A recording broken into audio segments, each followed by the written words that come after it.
सज्जनों और देवियों, इस समय जो हर रविवार को चलता है सदगुरु कबीर के बीजक के साखी प्रकरण की साखियां पिछले रविवार को जहां से मैंने छोड़ा था आगे लेता हूं। बनते भाग बेहड़े परा करहा अपनी बान, बेदन करहा कासो कहे को करहा को जान। करहा कहते हैं खरगोश को।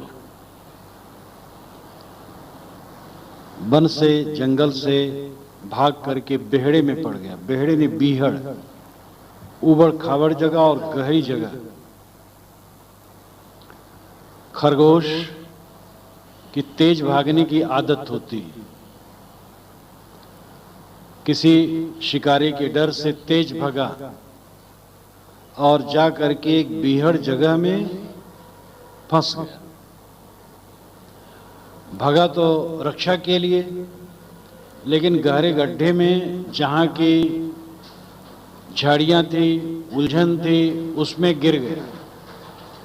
बेदन करहा कासो कहे, और करहा खरहा खरगोश अपनी वेदना किससे कहे, को करहा को जान।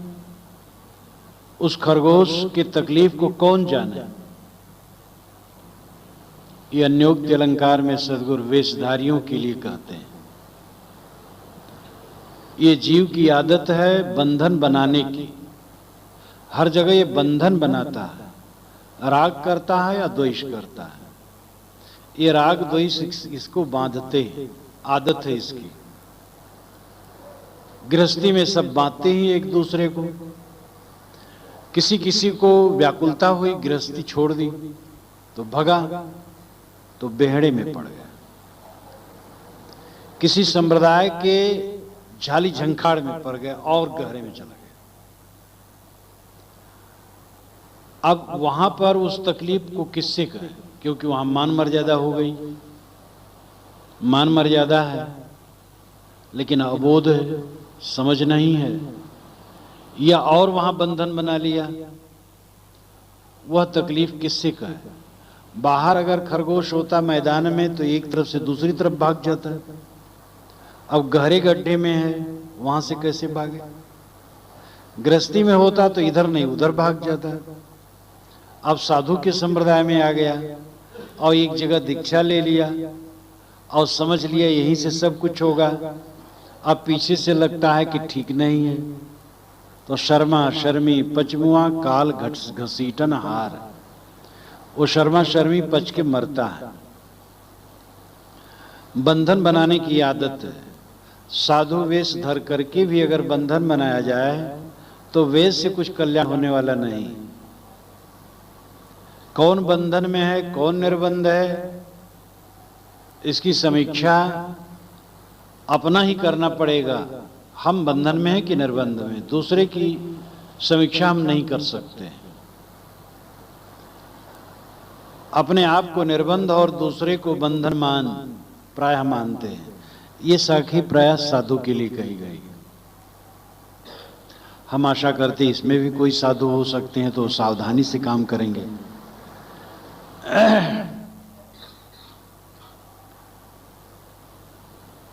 एक महात्मा के दर्शनार्थ में गया।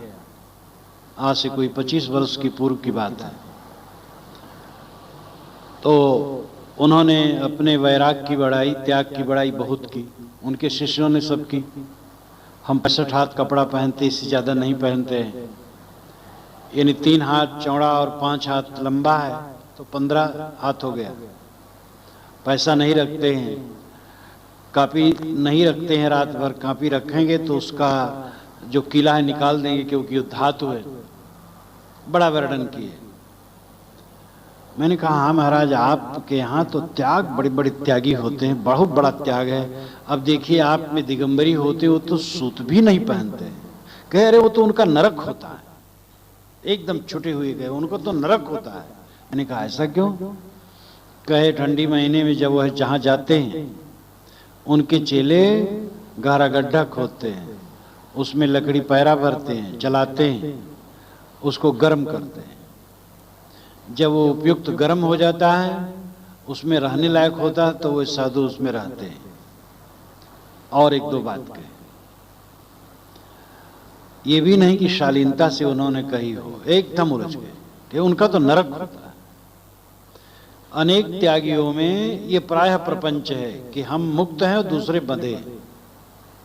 कितने मठाधीश मानते हैं कि जो घूमने फिरने वाले साधु, अरे क्या है, बहते हुए बातें, कुछ नहीं इनमें। और जो घूमने फिरने वाले साधु हैं वे मानते हैं मठाधीश के यहाँ सब गृहस्थ है, दुनियादारी।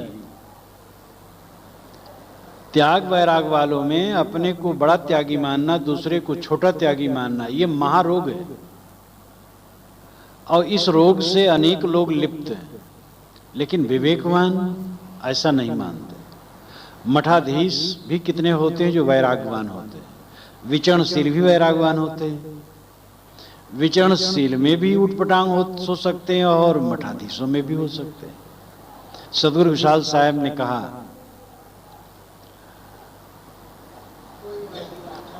लौकिक आश्रमहीन कोई आश्रम युक्त रहत विवेकी संतिम रस बोध गई मुक्त। कोई लौकिक आश्रम से रहित रहता है, कहीं आश्रम नहीं बनाता, घूमता रहता है। और कोई आश्रम के संयुक्त रहता है। विवेकवान संत दो ढंग से रहते हैं, विवेक से ही कल्याण। आश्रम बांधता नहीं, मोह बांधता। और घूमने वाले भी के मन में मोह हो तो बंधा रहेगा वो। आश्रम तो शरीर की रक्षा के लिए है। प्रवृत्ति में निवृत्ति और निवृत्ति में प्रवृत्ति, इस सूत्र को समझना चाहिए। विवेक पूर्वक प्रवृत्ति है आज्ञाकारिता, संयम, मर्यादा पालन, साधना, शिक्षा, सत्संग, आदान प्रदान, ये सब लेकर के प्रवृत्ति में चलते हैं तो इसमें निवृत्ति होगी। और उच्छृंखलता, मनमानीपन, उद्दंडता को निवृत्त मान लिया गया तो उसमें प्रवृत्ति होगी। मर्यादाओं के बिना आदमी सुव्यवस्थित ढंग से कहीं भी विकसित नहीं हो सकता। घर गृहस्थी की अपनी मर्यादाएं, विरक्ति की अपनी मर्यादाएं, माता पिता का आज्ञा पालन, माता पिता से विनयी रहना, बड़े भाई को पिता तुल्य समझना, छोटे भाई को पुत्र तुल्य समझना, इन सब मर्यादाओं और सौहार्द की कितनी आवश्यकता है। ये बंधन नहीं। गुरु अगर तख्ते पर बैठा है और शिष्य कीचड़ में खड़ा पानी दे रहा है तो शिष्य छोटा नहीं, एक मर्यादा है। अगर दोनों वासना त्यागी हैं तो दोनों समान मुक्त हैं। दोनों के मन का मोह मिट गया है तो दोनों समान जीवन मुक्त है। एक कीचड़ में खड़ा पानी दे रहा है और एक तख्ते पर बैठा पानी ले रहा है।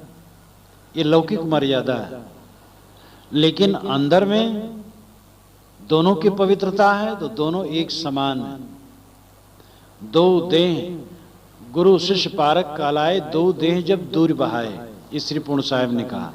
गुरु शिष्य दोनों ज्ञान रूप हो गए जब दोनों ने देह के अहंकार को त्याग दिया। शिष्य भाव से दास कहावे और पारक भाव से एक हुई जावे। शिष्य भाव से वो दास कहलाता है, लेकिन ज्ञान के भाव से वो एक समान है। गुरु शिष्य एक समान है। जीव रूप ब्रह्म रूप, जीव रूप है ब्रह्मविद, ताकि वाणी वेद। जीव ब्रह्म रूप है, ब्रह्म रूप है ब्रह्मविद, ब्रह्म रूप है ब्रह्मविद, ताकि वाणी वेद। जो ब्रह्मविद है वो ब्रह्म रूप है और उसकी वाणी वेद है। तो मतलब है कि जो ज्ञानमय हो गया वो ब्रह्म रूप हो गया, गुरु रूप हो गया, परमात्मा रूप हो गया। और अगर शिष्य वैसा हो गया तो वो भी वही हो गया, और गुरु हो गया तो वो भी वही हो गया। गुरु शिष्य की अपनी मर्यादा है, पिता पुत्र की मर्यादा है, पति पत्नी की मर्यादा है, भाई भाई की मर्यादा है। और इन मर्यादाओं को अगर हम प्रवृत्त माने, बंधन माने, तो दुर्भाग्य। कहीं सीखने समझने के लिए कुछ सिर देना पड़ता है। स्वामी दयानंद सरस्वती विरजानंद स्वामी के पास जब आगरा में गए थे, जो धौस उनकी सहते थे, जो डांट सहते थे, खूब सह करके उन्होंने शिक्षा ली और एक महान पुरुष हुए। बिना सिर झुकाए, बिना विनम्रता आए कभी किसी ने कुछ पाया नहीं। इसलिए मर्यादा में रहना, आज्ञा पालन करना, दासत्व करना, सेवकाई करना, ये बंधन नहीं। बंधन के लक्षण हैं शोक करना, चिंता करना, दुख पैदा करना मन में, राग होना, द्वेष होना, और राग द्वेष का भी परिणाम है द्वंद्व ग्रसित होना, उद्वेगित होना। कोई कह सकता मेरे मन में राग द्वेष नहीं। राग द्वेष का परिणाम होता है द्वंद्व, उद्वेग। उद्वेगहीन जीवन सच्चा जीवन है। किसके जीवन में बंधन नहीं है? जिसके जीवन में उद्वेग नहीं।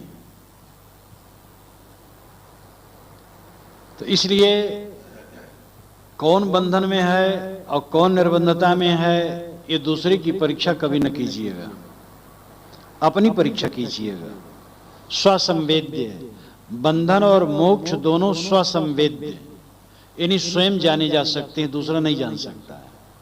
हम मुक्त है कि बंध है, बद्ध हैं। हमारे प्रेमी, हमारे जो श्रद्धालु है, वो हमें जीवन कह सकते हैं, लेकिन हमें टटोलना चाहिए कि हमारा मन वासनाओं के अधीन तो नहीं होता, काम क्रोध के अधीन तो नहीं है, उद्वेग में तो नहीं है। जो हमारे विरोधी हैं वो हमें बुरा कह सकते हैं, बंधनग्रस्त कह सकते हैं, लेकिन उससे भी हमें प्रभावित होने की जरूरत नहीं है। अगर हमारा मन चंगा है, प्रसन्न है, कोई किसी के कहने से क्या फर्क पड़ेगा। हमारा ये दुर्भाग्य है कि हम अच्छा कहलाना चाहते हैं, अच्छा रहना नहीं चाहते।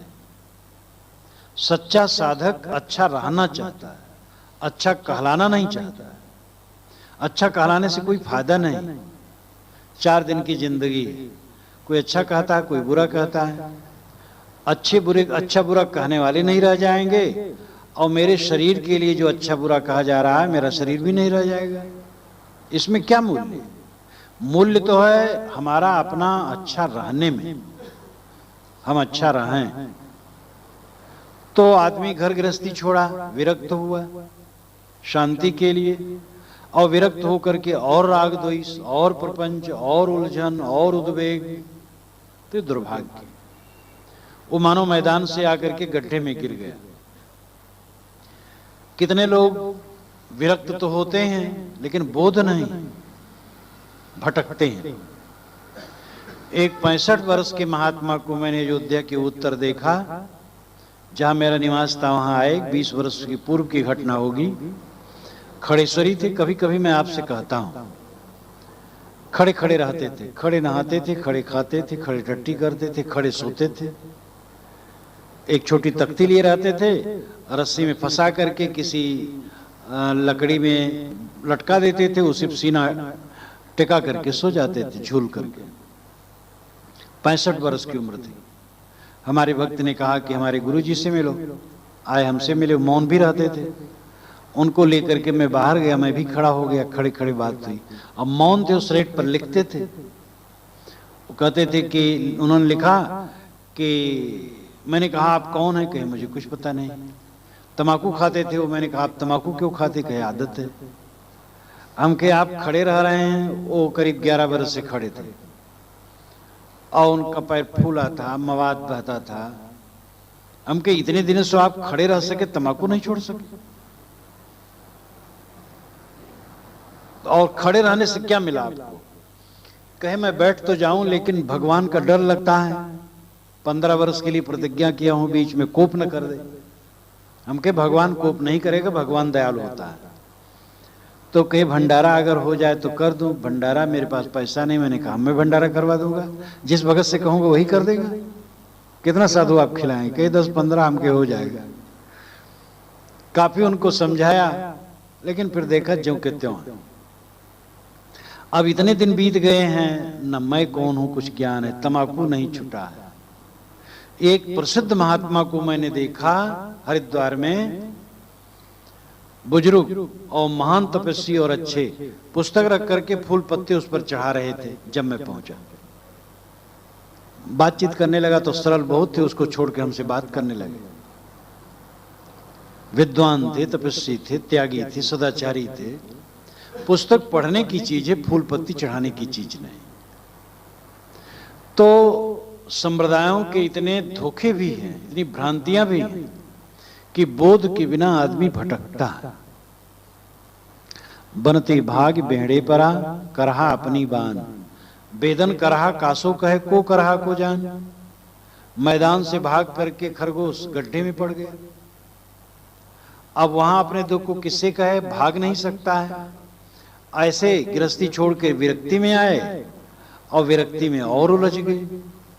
दो ढंग से लोग उलझते, कितने आप महंतों को देखेंगे, मंडलेश्वरों को देखेंगे, वहां बैठेंगे तो आपको मुकदमे की चर्चा अच्छी सुनने को मिलेगी। दांव पेच सीखने के लिए गृहस्थ लोग उनके पास जाते हैं और महंत जी कितने लोगों को मुकदमा में विजय करवाते हैं, क्योंकि बड़े बड़े लोगों से सोर्स रहता है उनका। और क्या किए, साधु के पास विद्या ना हो, धन ना हो, परंपरा ना हो, शिष्य ना हो, कोई जरूरत नहीं। उसके पास त्याग वैराग हो, सदाचार हो, आत्मबोध हो। बोध और सदाचार ये दोनों चीजें हो, इसी से उसका कल्याण होगा और इसी से जो लोग आएंगे उनको रोशनी मिलेगी। साधुओं से मिलने के लिए जो गृहस्थ आते हैं, कई गृहस्थों के पास बहुत ज्यादा चीजें रहती हैं। अपने घर में रहते तो बड़ी सुविधा से रहते हैं, संतों के पास आते हैं बड़ी असुविधा से वे रहते हैं। लेकिन एक चीज के लिए आते हैं, आत्मिक रोशनी के लिए। इसलिए साधु का धन है आत्मज्ञान, आत्मतृप्ति, और इसके लिए साधु का प्रयास होना चाहिए। जब तक सच्चा बोध न हो जाए तब तक हमें आगे बढ़ना चाहिए। हम कुएं पर गए पानी पीने के लिए और कुएं का पानी गंदा है तो मोह क्यों करें, और आगे बढ़े और आगे बढ़े। हम संप्रदायों के मोह में पड़ जाते हैं, परंपरा का मोह, संप्रदाय का मोह, गुरु का मोह, पोथी का मोह, प्राचीनता का मोह सत्य बोध नहीं होने देगा। गुरु की श्रद्धा होनी चाहिए, गुरु के प्रति, परंपरा के प्रति श्रद्धा होनी चाहिए, पोथी पुराण सब के प्रति आदर होना चाहिए, लेकिन विवेक को इन सब से अधिक आदर देना चाहिए। विवेक बुद्धि पूर्वक सबकी समीक्षा करना कर्तव्य है, और तभी सत्य का मोती मिलेगा। बहुत दिवस ते हीड़िया शून्य समाधि लगाए, करहा पड़ा गाड़ में दूर परा पछताए।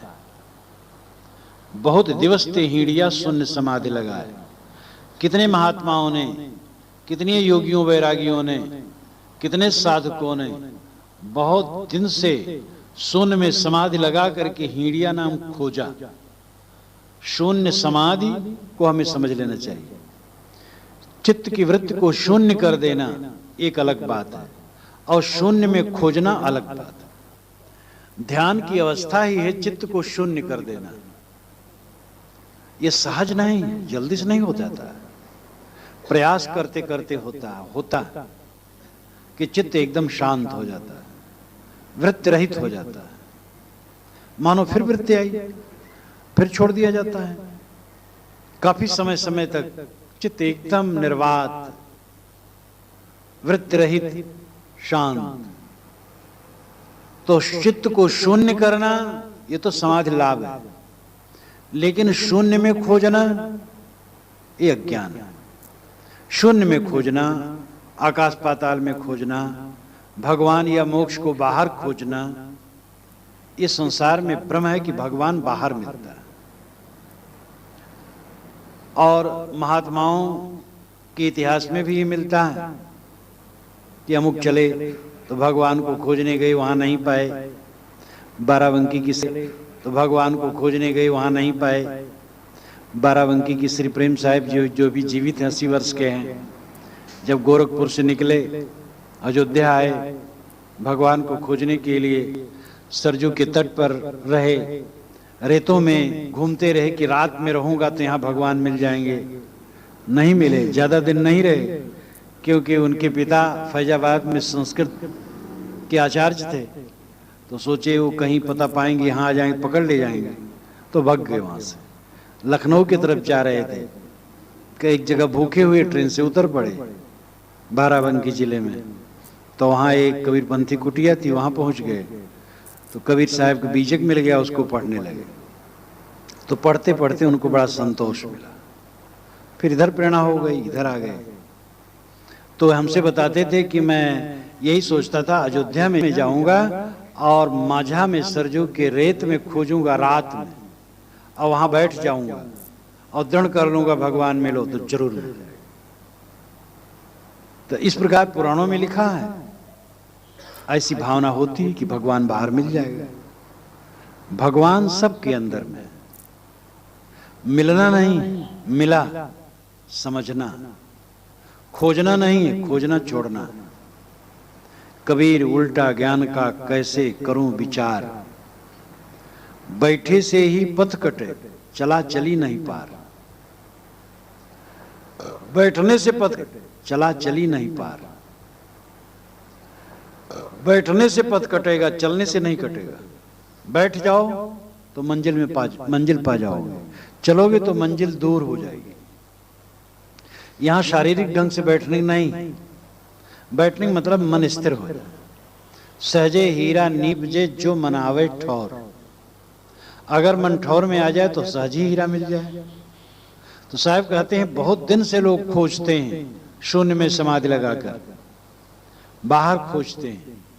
खोजना छोड़ो, समझो, समझने की चेष्टा करो। पाना नहीं है, छोड़ना।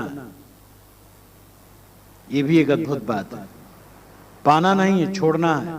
आज तक हमने जो कुछ पा रखा है उसको खो देना है, और जब सब खो जाएगा तब जो बच रहेगा उसका आप नाम जो रखें आपका विचार है, उसका राम नाम रख लें। ब्रह्म, खुदा, गॉड, परमात्मा, परम सत्ता, सगुण निर्गुण, जो कुछ भी कह लें आपका विचार है। शब्द आप देते हैं, शब्द देश काल सापेक्ष होते हैं। अध्यात्म के जितने शब्द आज चल रहे हैं 2000 वर्ष पूर्व उतने नहीं चलते थे, वो सब नहीं चलते थे। 4000 वर्ष पूर्व और वो सब नहीं चलते थे। शब्द परिवर्तित होते रहते हैं, मान्यता में अंतर होता रहता है। शब्द में परिवर्तन, नियमों में परिवर्तन, पूजा पद्धतियों में परिवर्तन, ये सब परिवर्तन होता रहा, लेकिन सत्य में परिवर्तन नहीं होता। पंडित देखो हृदय विचारी, को पुरुषा को नारी, सा समाना घट घट बोले, वाके चरित अनूपा, वाको नाम काह कह लीजिए, ना वाके वर्ण न रूपा। तय मैं क्या करसी नरबौरे, क्या मेरा क्या तेरा, राम खुदाय शक्ति शिव एक, कौधो काहे नहीं हो रहा। वेद पुराण किताब कुराना, नाना भांति बखाना। वेद पुराण किताब कुरान में नाना प्रकार का वर्णन है, न कि सत्ता नाना प्रकार है, वर्णन में प्रकार है। कहने के तरीके में अंतर है, वस्तु में अंतर नहीं।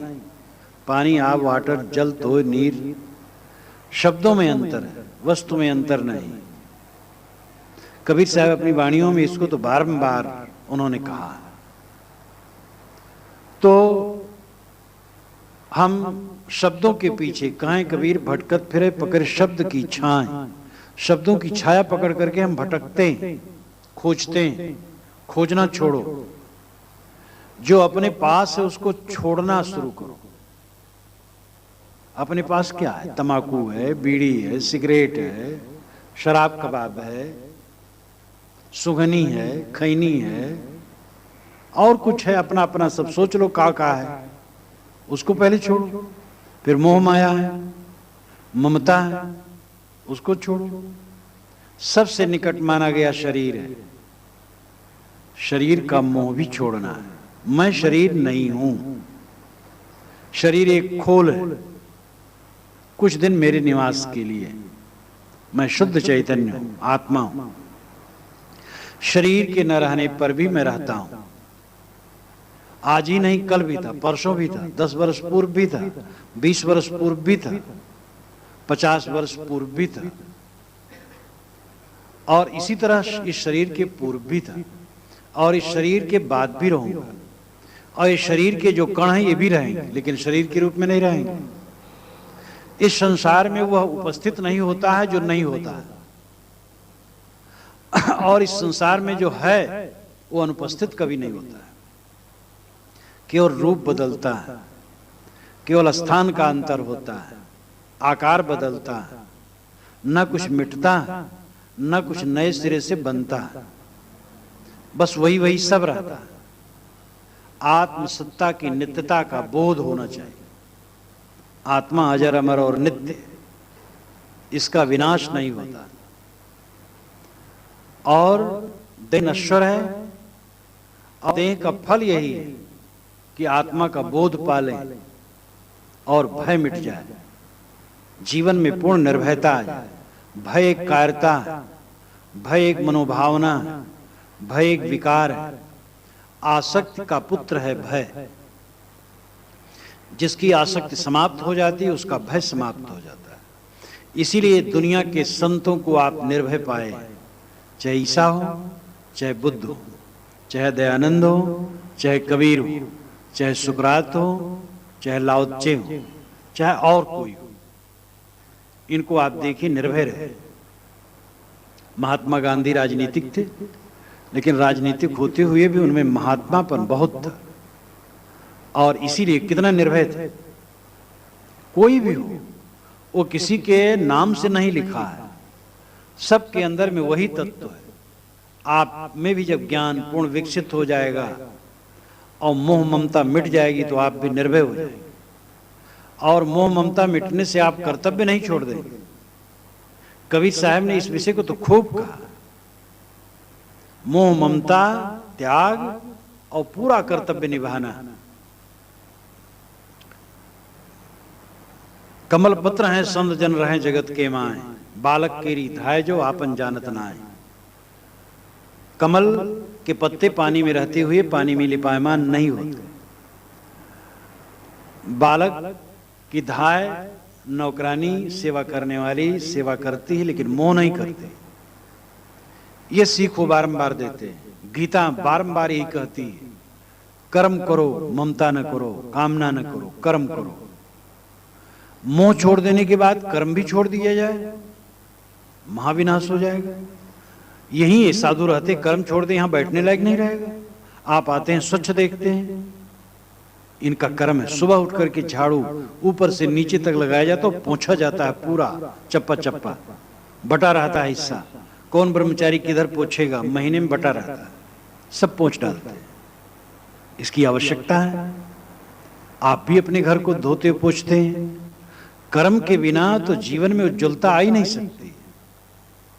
दुर्भाग्य यही है कि ज्ञान के साथ साथ ज्ञान की हमने बात की, कर्म को छोड़ दिया। तुर्कों का जब हमला हुआ, महमूद गजनवी का हमला हुआ, जहां से वो चला था तहां से सोमनाथ एकदम गुजरात का दक्षिणी हिस्सा और समुद्र के तट पर है। अनेक रजवाड़े थे, कोई कुछ नहीं बोला।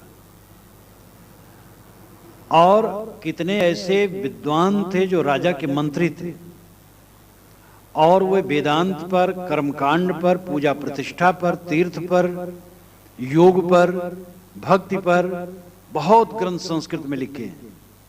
लेकिन कहीं एक जगह भी नुक्ता उन्होंने नहीं रखा, बिंदु नहीं रखा कि महमूद गजनवी आया, इस प्रकार लूटा, भारतवर्ष वालों की ये कमजोरी थी, ये कमजोरी न होती तो न लूट सकता। कोई विवरण नहीं दिया। हेमाद्रि बहुत बड़े विद्वान थे और आज मंत्री थे, और बहुत बड़े लेखक थे। धर्म के इतिहास में तो उनका नाम बारंबार आता है, लेकिन कहीं कुछ भी नहीं लिखा, कोई नहीं लिखा, मतलब ही नहीं था। मराठों ने बंगाल पर हमला किया, तो जब मराठों को अंग्रेजों ने परास्त किया तो बंगाली खुश हुए। ये अभागे आपस में ही लड़ते थे, राष्ट्रीय भावना ही नहीं थी। राष्ट्रीय भावना की जरूरत है, सामाजिक संगठन की जरूरत है, परिवार उद्धार की चेष्टा की जरूरत है, श्रम की जरूरत है। श्रम से ही अन्न मिलेगा, वस्त्र मिलेंगे, मकान मिलेगा। कर्म का त्याग कोई संत नहीं बताता है। कर्म करो लेकिन मोह का त्याग करो। कबीर भरम ना भागिया बहुविध धरिया भेष, साईं के परचावते अंतर रह गई रेस। साहब कहते हैं कि बहुत प्रवेश बनाया लेकिन भरम न भगा। तो वेश बनाने से क्या होगा? सुर नरमुन यति पीर औलिया, ये सब भुलाई गई नखरे मां, मोर हीरा हेराई गए कचरे मां।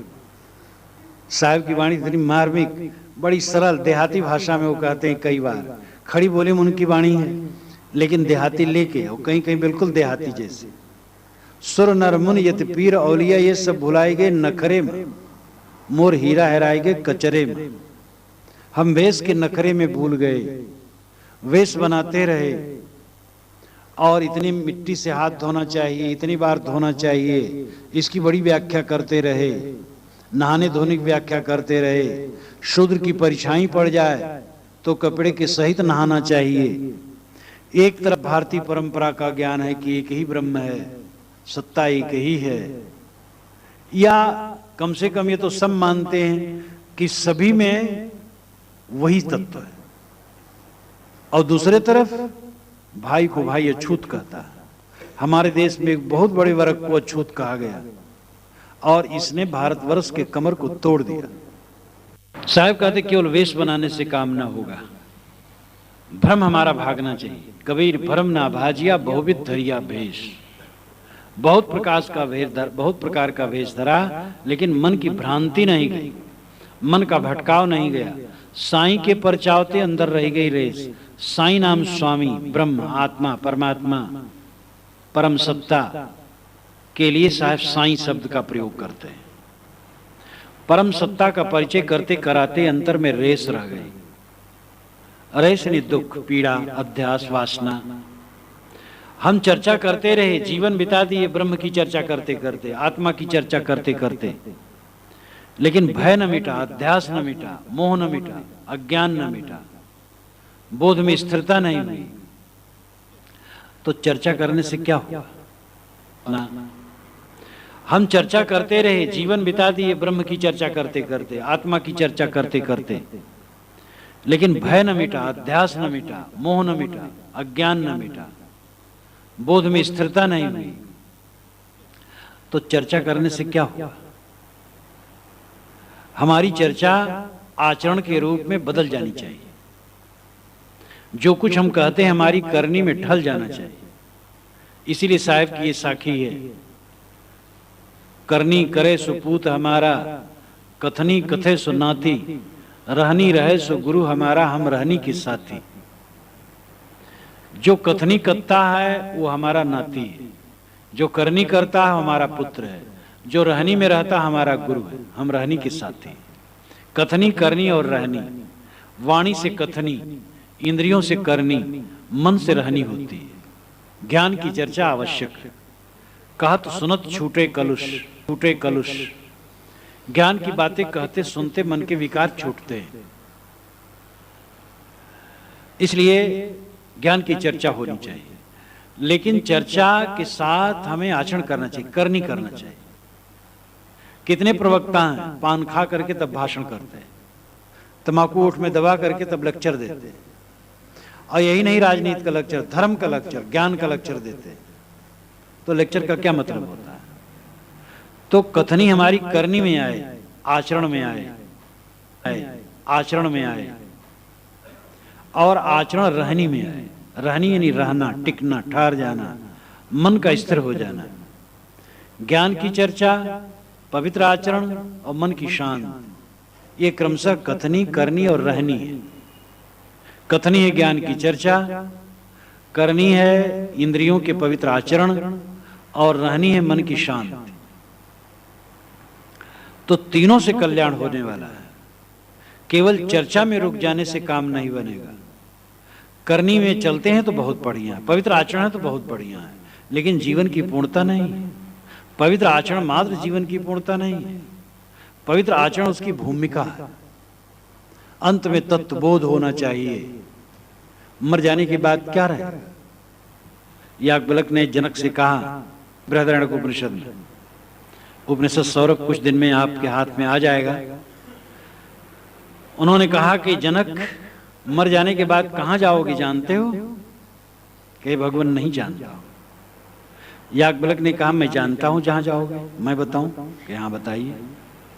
कहीं कहीं अलग जाना नहीं, जहां तुम हो वहीं रहो। तुम्हारी आत्मा ही तुम्हारा ब्रह्मधाम, तुम्हें कहीं आना जाना नहीं, कहीं जाने की चेष्टा मत करो। बस पुत्र ऐषणा, वित्त ऐषणा, लोक ऐषणा का त्याग करो। पुत्र ऐषणा वित्त ऐषणा है, वित्त ऐषणा लोक ऐषणा है। पुत्र की इच्छा और वित्त ऐषणा धन की इच्छा, लोक की इच्छा सम्मान की इच्छा, इन तीनों का त्याग करो। वासना का त्याग करो। चेद वेदी रत सत्यमस्ति ना चेदिहा वेदीन महति विनष्टि भूतेषु भूतेषु विचित्र धीरा प्रेतास्माल लोकादमृता भवन्ति। अगर आज चेत गया तो कल्याण, नहीं चेता तो महान विनाश। भूतेषु भूतेषु विचित्र धीरा, धीरा विवेकवान पुरुष भूत भूत में, प्राणी प्राणी में उस तत्व को देखता है। विचित्र नाम सोचता है, समझता है। भूतेषु भूतेषु प्राणी प्राणी देखता, भूत नाम तत्व और भूत नाम प्राणी। और भूत शब्द के अंत में भी लगाया जाए ब्रह्मभूत, ब्रह्मनिष्ठ, आत्मभूत आत्मनिष्ठ।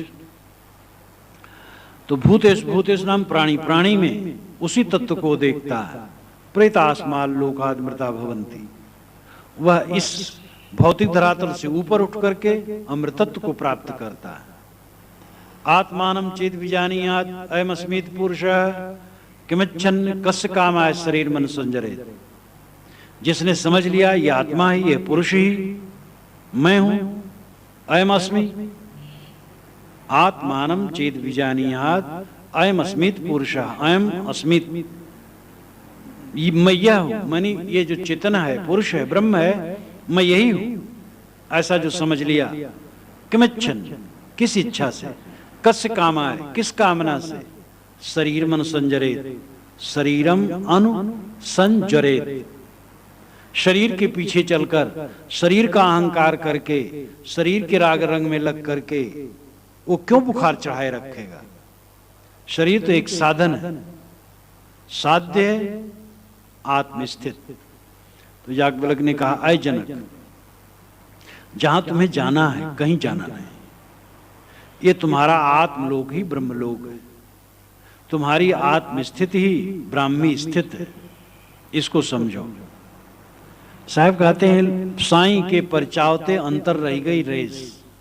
साईं ब्रह्म परमात्मा आत्मा की चर्चा जीवन भर करते रहे, लेकिन बोध नहीं हुआ। शास्त्रों में उलझे रहे, बाद में उलझे रहे, द्वैतवाद, अद्वैतवाद, विशिष्टाद्वैतवाद, द्वैताद्वैतवाद, मायावाद, प्रकृतवाद, वाद में ही उलझे रह गए। सरलता से सत्य को समझने के लिए चेष्टा ही नहीं की गई। दो आदमी झगड़ते हुए जब कबीर साहब के पास आए, कहे साहब देखो ये कहते हैं एक अद्वैत है, दूसरे ने कहा देखो साहब ये कहते द्वैत है। साहब ने कहा दोनों ठीक कहते हो। उन लोगों ने कहा दोनों कैसे ठीक? तो साहब ने कहा एक कहो तो है नहीं, दो कहो तो गारी, है जैसा रहे तैसा, कहें कबीर विचार। अगर एक कहूं तो एक है ही नहीं। एक चेतन दूसरे चेतन से अलग है, सबका कर्म फल भोग अलग है, बंध मोक्ष अलग है। और एक तत्व से दूसरे तत्व अलग है। एक तत्व में असंख्यात कण है, विविधता भरा संसार, एक है ही नहीं। एक में स्फूर्ण क्रिया संस्कार हो ही नहीं सकता है, अनेक है, प्रत्यक्ष है। एक कहो तो है नहीं, दो कहो तो गारी। लेकिन जब साधक समाधि में पहुंच जाता है, संकल्प शून्य हो जाते हैं, चित्त शांत हो जाता है, तो वहां दूसरा कौन है? वहां तो शेष शिव स्वरूप है, कल्याण स्वरूप है, प्रपंचोपशमम शांतम शिवम अद्वैतम। प्रपंच का उपशमन हुआ, प्रपंच नाम विस्तार, चित्त ही विस्तार है। चित्त उपस्थित होता है तब विस्तार आता है। आप गाढ़ी नींद में रहते हैं, चित्त लीन रहता है तो विस्तार कुछ नहीं रहता, शांत सुसुप्त रहते हैं, स्वापीत रहते हैं। सुसुप्त का अर्थ है स्वापीत। स्व और अप दो पदों को मिला करके सुसुप्त शब्द बना है। स्व नाम खुद, अपीत नाम पाना, अपने को पाना सुसुप्ति। गाढ़ी नींद में आप अपने को पा जाते, इसलिए महासुखी हो जाते हैं। कर्जी हो, गर्जी हो, भिखार हो, दुखी हो, राजा हो, बादशाह हो, कंगाल हो, सुसुप्त में गया महाआनंद, सब बराबर। लेकिन वो अवस्था जन्य सुसुप्ति है, ज्ञान जन्य नहीं। नींद खुली फिर दुख शुरू हो गया। लेकिन जो जागृत अवस्था में सुसुप्त है वो धन्य है। आज शंकराचार्य ने कहा शेते सुखम कस्तु, कौन सुख से सोता है? तो स्वयं उत्तर दिया समाधि निष्ठ, जो समाधि में निष्ठ है वो सुख से सोता है। तो जो जागते जागते सुसुप्त है, जागते जागते स्वापीत है, आत्मा को प्राप्त है, आत्मलीन है, वो मानो सोया है। सोने में गाढ़ी नींद में जो सुख है उससे बढ़िया सुख है। क्योंकि गाढ़ी नींद का सुख तो क्या है? जागत हो दुख। अब वो गाढ़ी नींद में नहीं है, खाता पीता हंसता बोलता काम धंधा करता सेवा करता और सुखी है, क्योंकि मन से कांटा निकल गया भय का, राग का। इसलिए जागृत सुसुप्त है ज्ञानी। तो लोग खोजते हैं, ब्रह्म को खोजते हैं, परमात्मा को खोजते हैं। साईं के परिचावते अंतर रह गई रेस। बिन डांडे जग डांडिया सोरठ परिया डांड, बाटनिहारे लोभिया गुरते मीठी खाण। बिन डाले जग डांडिया। साहब कहते हैं कि दुनिया के लोगों को किसी ने दंड नहीं दिया, लेकिन स्वयं दंडित हुए। आप तंबाकू खाना शुरू कर दिए, अब दंडित हो रहे हैं, किच थूक रहे हैं, दांत खराब कर रहे हैं, मुंह खराब कर रहे हैं। पान खाना शुरू कर दिए, सब दांत खराब कर रहे हैं। क्या फायदा पाए? कौन दंडित किया? अब कहेंगे ऊपर वाला चाहेगा तो छूट जाएगा। भीतर वाले ने तो खाना शुरू किया है, ऊपर वाला छुड़ा कैसे देगा? अब भीतर वाला चाहेगा तभी छूटेगा। बाहर खोजो मत, भीतर खोजो। तो बिना दंड दिए लोग दंडित होते हैं। लोग आते हैं, मिलते हैं, अपना दुख रोते हैं। एक सज्जन आए महाराज, 4 लड़के हैं। एक लड़के की शादी कर दिया, दुकान बनवा दिया, खूब पैसा कौड़ी है, अब वो एकदम ठेंगा दिखा दिया, बात भी नहीं करता। दूसरे महाराज शादी करने की तैयारी है, उससे कहा बेटा 400 रुपये जरा जरूरत है दे दो। वो बोला ही नहीं। हम क्या, अच्छा उसकी शादी कर दो, शादी तो आपको करने है। मैंने कहा कुछ चाहो मत बच्चों से, सेवा कर दो उनकी, उनसे सेवा न चाहो। दुख तो यह है कि आप सेवा चाहते हो, पाना चाहोगे दुख होगा ही। तो बिन डांडे जग डांडिया, बिना दंड दिए सब लोग दंडित है, मोह बस दंडित है। नारी पुरुष मग मध्य में धरत जीव तह दे, रक्षक तिनके होत सोई मान हम ममे। माता पिता रास्ता, जीव राही है। राही जीव कहां देह धरे? माता पिता के बीच में धरेगा। वो राही है, देह धर लिया। आपने मान लिया मेरा बच्चा है और है वो राही, तो पहली गलती तो आपने की। आपको समझना चाहिए राही है, मेरे बीच में आकर के देह धर लिया है, बस पथिक है। आपने अपना बच्चा मान लिया तो दुख होगा ही। पथिक मानो सब, फिर दुख नहीं होगा। बिन डांडे जग डांडिया सोरठ परिया डांड। सोरठ, सोरठ यानी जुआ का पासा। 16 कोष्टक में खेलते हैं। वैदिक युग में 53 कोष्टक होते थे। ऋग्वेद के 9वें मंडल के 34वें सूक्त में है, कवस नाम के ऋषि, और उन्होंने वर्णन किया है 14 मंत्रों में। जुआ का बड़ा विस्तृत वर्णन किया है। जुआ बड़ा आनंददायक है। जैसे पर्वत से सोमलता लाया जाता है और उसको घोंट करके रस निकाला जाता है और पिया जाता, आनंद आता है, वैसे जुआ से आनंद आता है। लेकिन जुआ बहुत दुखदाई है। फिर दुख का वर्णन उन्होंने किया है, इतना वर्णन किया है कि एकदम नक्शा रख दिया है। जुआ ठंडा होते हुए भी आग के समान जला देने वाला है, छुरी के समान चुभने वाला है, कांटा के समान गड़ने वाला है। जुआड़ी की माता रोती है, जुआड़ी की पत्नी के कपड़ा नहीं है, जुआड़ी को कोई कर्ज नहीं देता है, और अगर पैसा दिया तो उसका मन संशय ग्रसित हो जाता, लौटेगा कि नहीं लौटेगा। जो जुआड़ी सुबह घोड़े पर निकलता है, शाम को वो ठंडे से सिकुड़ करके कहीं आग तापता है, वस्त्र भी शरीर पर नहीं रह जाते हैं, क्योंकि हार चुका रहता है, और उसको भूख रहती है तो दाने नहीं मिलते। बड़ा बढ़िया वर्णन किया गया है ये ऋग्वेद के 9वें मंडल के 34वें सूक्त में, 14 मंत्रों में वर्णन है। और कहा गया कि कोई जुआ मत खेलो, खेती करो, खेती करो, खेत से जो धान्य मिले, धान्य का मतलब है अनाज, कोई भी अनाज धान्य, और उससे तुम्हें स्त्री भी मिल जाएगी और पशु भी मिल जाएंगे। पुरुष प्रधान समाज था, इसलिए पुरुष को संबोधित किया गया है। बहुत पुरा काल में स्त्री प्रधान समाज था, तब पुरुष गौण था। स्वामी शंकराचार्य ने भी इसको माना है, वहां उन्होंने अर्थ नहीं बदला। जब वहां पर बृहदारण्यकोपनिषद के आखिर में आया है, जहां 50 से अधिक ऋषि के मातक पता पितक पता नहीं है, तो उन्होंने कहा है कि मातृ प्रधान स्त्री प्रधान समय में पुरुष मेधावी और योग्य होते थे, ये उन्होंने भी कहा। तो एक जमाना था कि नारी प्रधान समाज था, लेकिन वैदिक युग में पुरुष प्रधान हो गया था। तो 53 कोष्टक बताए गए हैं, उसमें 53 खाने बताए गए हैं।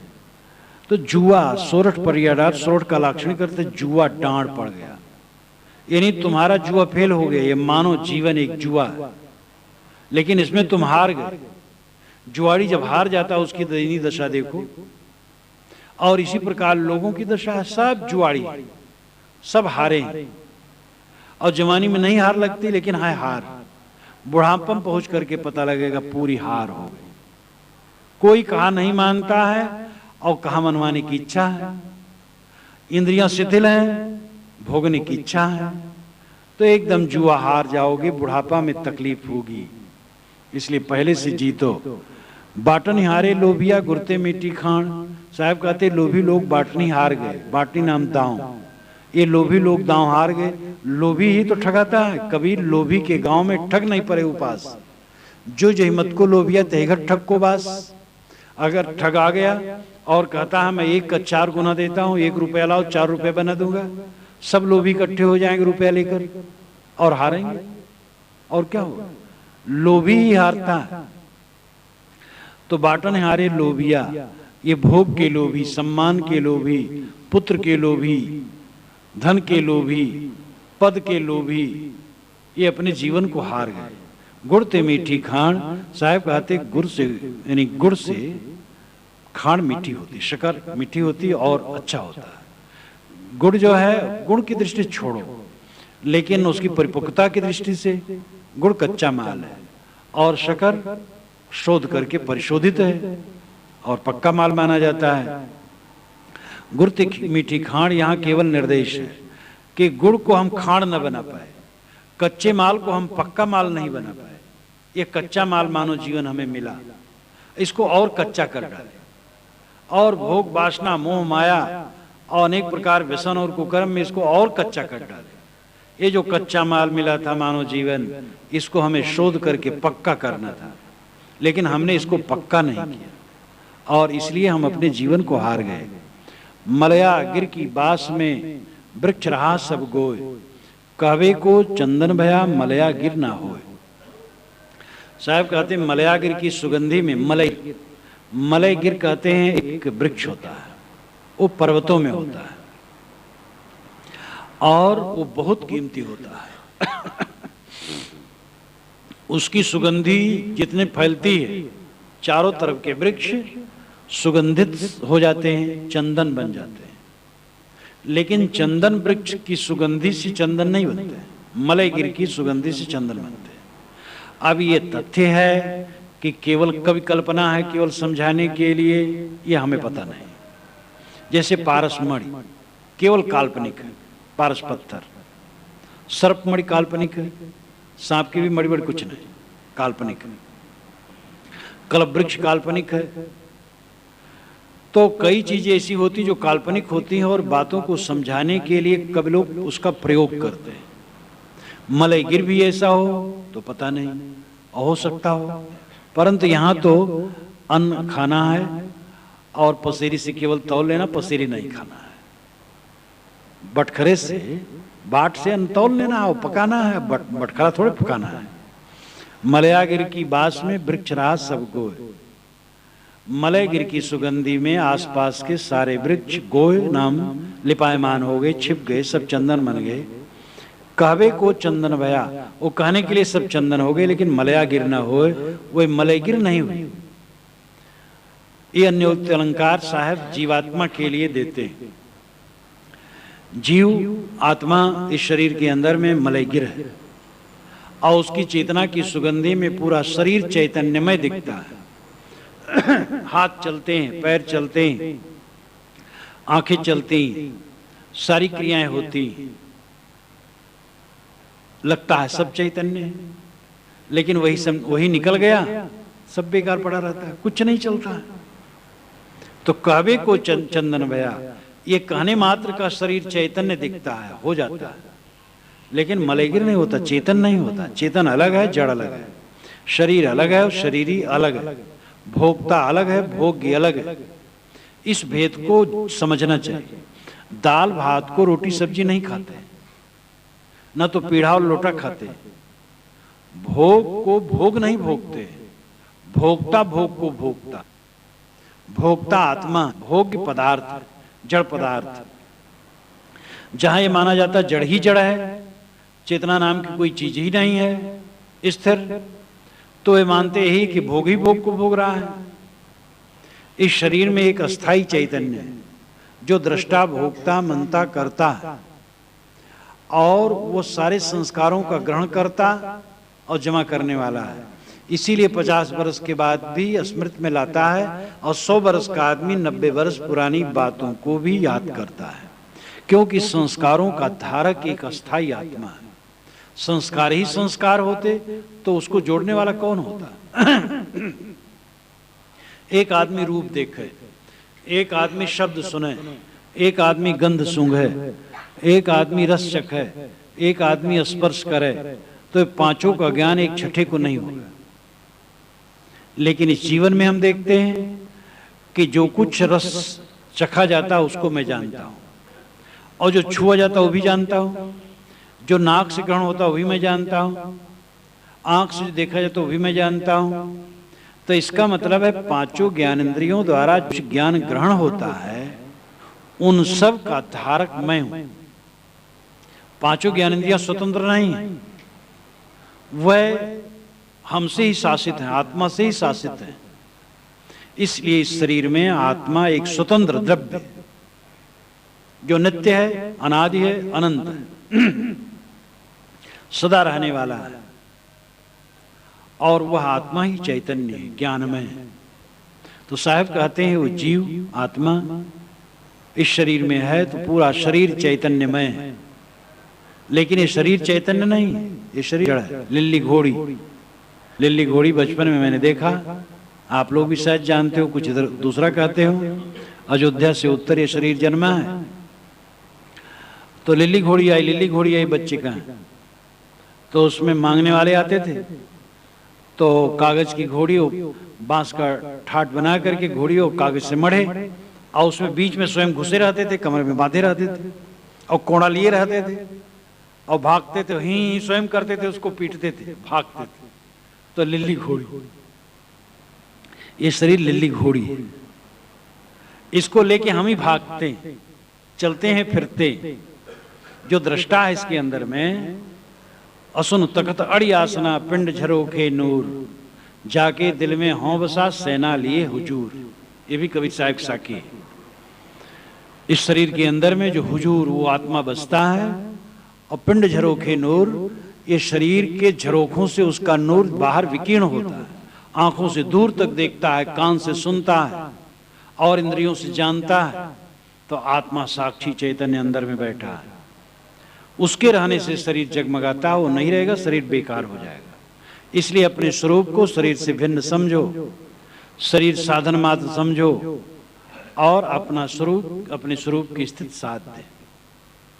मलयागिर की बास में बेधा ढालास, बेना कबो न बेधी जुग जुग रहिया पास। मलयगिर की सुगंधी में आसपास के ढाक पलास बिध गए, चंदन बन गए, लेकिन जुगान जुग से उस मलयगिर के पास में बेना बांस रहा, वो न विधा, वो वैसे रह गया। ये संगत के विषय में साहब उदाहरण देते हैं। मलयगिर के पास में ढाक पलास बहुत साधारण वृक्ष होते हैं, लेकिन वो चंदन बन जाते हैं, सुगंधित से भर जाते हैं, और बांस उससे बहुत बड़ा होता है, लेकिन वो नहीं बिकता, वैसे रह जाता है। क्यों? बांस में पोलापन है, गांठदार है और नीरस है। नीरसता भक्तिहीनता, गांठ अहंकार है, पोलापन कपट है। ढाक पलास में सब नहीं है, निर्ग्रंथ है, रसदार है, पोलापन नहीं है, इसलिए वो चंदन बन गया। और बांस में पोलापन है, नीरस है, गांठदार है, वो चंदन नहीं बना। सत्संग में जाकर के सामान्य जीव संत हो जाते हैं, अहंकारी जीव वैसे वैसे रह जाते हैं। बड़े गए बड़ापने, रोम रोम अहंकार, सदगुरु के परिचय बिना चारों वर्ण चमार। कवि साहिब वाणी तो कहने में निधड़क, सदगुरु के परिचय बिना चारों वर्ण चमार। सदगुरु से आत्मज्ञान नहीं हुआ, चारों वर्ण के लोग चमार है। चमड़े ज्ञान है, चमार है। आत्मज्ञान हो, ब्राह्मण है। हर आदमी ब्राह्मण बनने का अधिकारी है। उपनिषद के ऋषियों ने तो यही कहा, ब्रह्मज्ञानी ब्राह्मण है। हर आदमी ब्राह्मण है और शूद्र दोनों है। जितना वो देहाभिमानी उतना शूद्र है, जितना आत्मज्ञानी उतना ब्राह्मण है। जिस समय निर्मोह हो गया ब्राह्मण हो गया, जिस समय मोही हो गया शूद्र हो गया। शोक करना शूद्रत्व है। तो इसलिए बड़े बड़े कहलाने वाले अहंकार में डूबे रह गए। गोस्वामी जी भी कहते हैं कि तुलसी भगत सपच भलो, भजे रैन दिन राम, ऊंचो कुल के काम को जहान हरि को नाम।